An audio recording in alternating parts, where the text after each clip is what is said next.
satisfied. Now, in the UK, they consume in that part of Britain. They don't produce. So all these boxes come into the southern part of the UK. Now, to get them reloaded, you've got to move them empty up into the Midlands or to the M62 corridor from Liverpool to Hull to reload them back out. So you're actually getting an empty leg with these containers, which is costing money. Now, the consumer is king. The consumer doesn't want to pay any more than the consumer has to for the products they want to buy. But the shipping lines have this issue of the imbalance of trade. And in the shipping line I worked with, one of them was really awfully, this sales chap was so thrilled with all the boxes he actually got into Pakistan. And it wasn't just into Karachi. These boxes were going well into Pakistan. And he said, great, I'm getting commission this month because I sold all these boxes into Pakistan. These boxes stayed there for 9 months because there was nothing coming out of that part of Pakistan. So everything in shipping is round trip. It's a truck on the autobahns of Germany. It goes one way empty, other loaded. The trick is obviously to load it both ways. But you can't always do that because sometimes there's hazardous materials and you can't mix meat with fish and all sorts of other issues. So ships are just the same. Imbalance of trade is a very big issue. And that's something which we, again, I would love to see the universities, and I'd love to do a seminar here on the imbalance of trade with the students, looking at how we look at the German economy. Because there's certain parts, Rhine-Ruhr is the engine room of your economy, but there's other parts of Germany that consume and don't produce. Berlin's in a good position, but it's very close to Poland, and of course there's a lot of production in Poland. And a lot of traffic is transiting Berlin en route to various locations, including Hamburg. Now you've got the inland waterways, of course, which is very strong here. The French have inland waterways, the Dutch have inland waterways. A lot of boxes out of Rotterdam are moved up to Duisburg on barges, and also from Antwerp to Duisburg on barges. Duisburg is now a major container hub, without any shadow of doubt at all. Now this is a pure car carrier. This is again a Rickmer's ship chartered to Glovis, and they're carrying automotive equipment from a lot of it from the Far East. Now, a lot of the imports of cars have gone down because of the global crisis. And therefore, these ships, though, are designed, they can even carry helicopters. And they can carry bits of windmill structures. Now, coming here, of course, you've got windmills in Germany. Not totally convinced about this wind energy stuff, because if you look at the amount of cement or concrete to bed them in, that's not exactly environmentally friendly. People may not have told you that. And sometimes, if the wind doesn't blow the energy, they can't. I don't think we can actually bank the energy, right? When you get this energy from these wind farms, you need to be able to store it.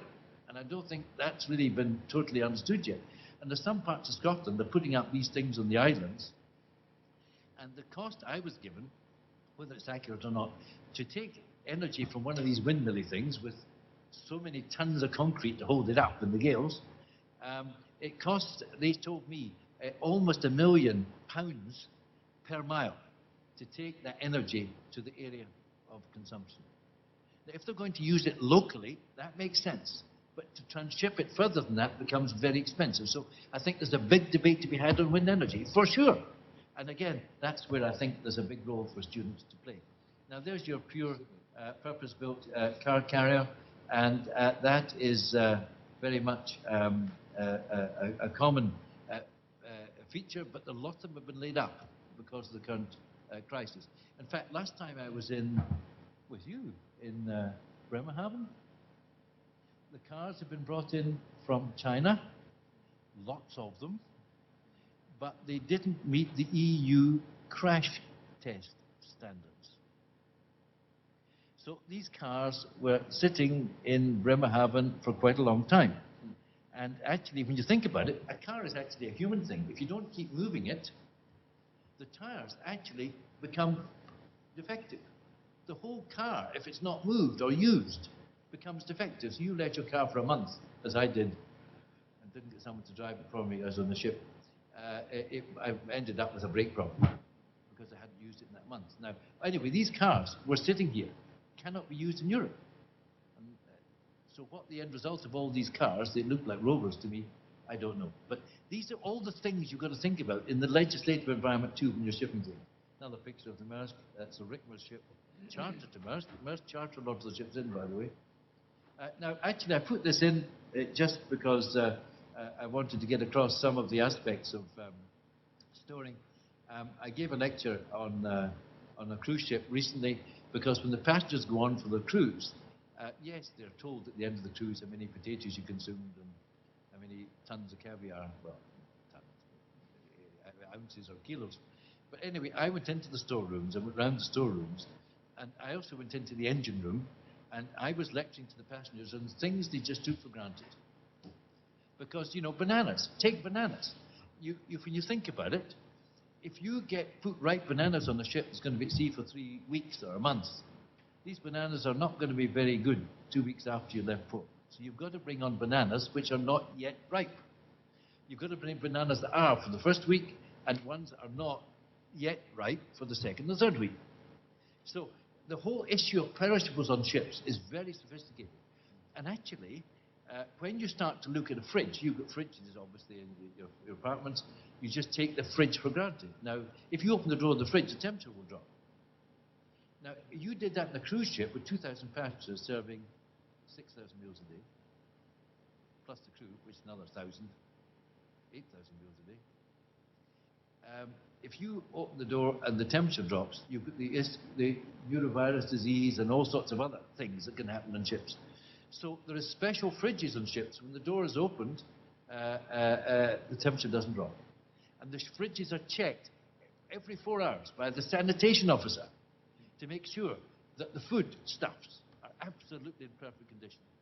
So there's an awful lot. I could spend ages with you on just storing a ship, but it's a very sophisticated process. And as a matter of interest, there's some onions there you can see. What's the weight of these onions, do you think?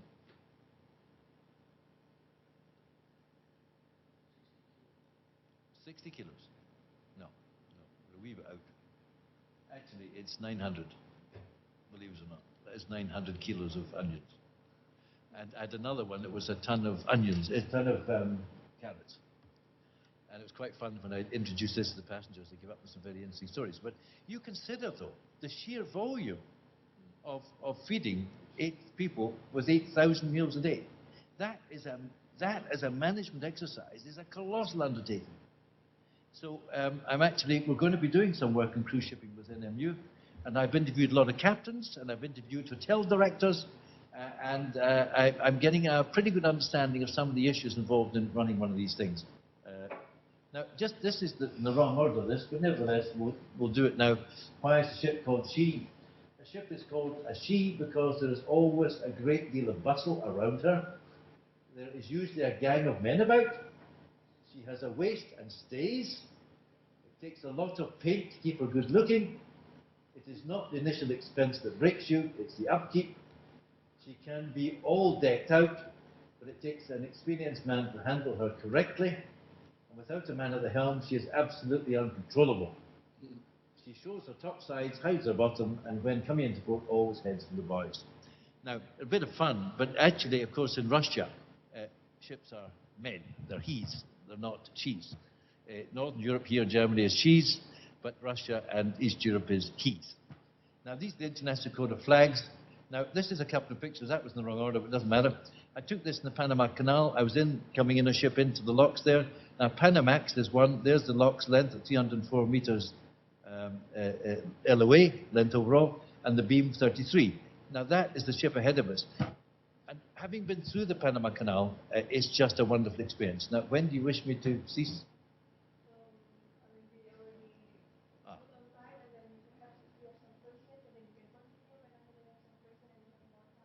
Okay. Yeah, sorry. Yes, I have a question, and I don't have too much time because I have other things to do. Right. One comment and one question. The comment was you mentioned China is the biggest ship builder right now. Or to be. I think it's this year. Yeah, but anyway, I think one has to differentiate between what kinds of ship, because I have lived in Finland for 17 years, and I believe Finland is still one of the major ice-breaking shipbuilders in the world, perhaps the most important, and most of the icebreakers, big icebreakers, are built in Finland. And same with cruise ships. I'm not sure whether China actually is one of the major builders of cruise ships. But anyway, that's just a comment. The question was, You know, there are so many cheap flags, and many of these big ships are registered under cheap flags like Panama and Haiti and so on. What is the consequence of having these big ships and these, run by international companies, but they are registered in these cheap countries? What in case in accidents or that sort of thing? Well, actually, it's a good question, and there is your icebreakers, by the way. Wärtsilä is still a very strong undertaking, for sure, and they're very much involved in engineering in every form, and led the world in that. As far as the flags are concerned, the days when the Panamanian flag, the Liberian flag, were perhaps perceived to be of a lower standard, are starting to disappear. You're now finding that the standards are actually becoming almost towards a common standard, because Liberia and Panama is still very large. They must satisfy all the international treaties, and in most cases they do. There are still certain tax advantages, certainly, with these flags, but the day when it's a Liberian flagship or Panamanian is bad news is no longer totally the case. Now, I can't say there aren't one or two exceptions, but generally there is a much better standard than ever before. And for example, if you look at the International Chamber of Shipping today, I mean, the president is Greek.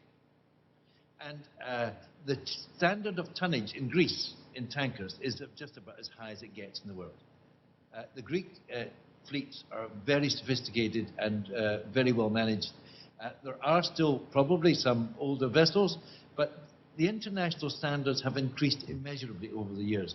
Now, I think it's fair to say, as we're going to go through dramatic changes in the next 5 years, and Wärtsilä has produced some very interesting case studies on this. If you look at shipping scenarios at wärtsilä.com, I would commend it to you. They've made some forecasts as to what the world will look like in 2030. And one of the issues, apart from concluding that a lot of trade will become regional rather than global, although naturally China to Northern Europe will still continue as a dominant trade lane, they consider that some of the flag states we have today will not be there by 2030, because they think that we might even end up towards some protectionism in the way the world is going. We could well see Africa, which I've always believed by 2040, 2045 is going to be a real engine room of global growth. I have no doubt about that. And it will be similarly true a lot earlier of South America. And of course, India is moving ahead vastly now today. So there's even talk that a lot of ports will be nationalized by 2030, which are private today. There's talks of dramatic change.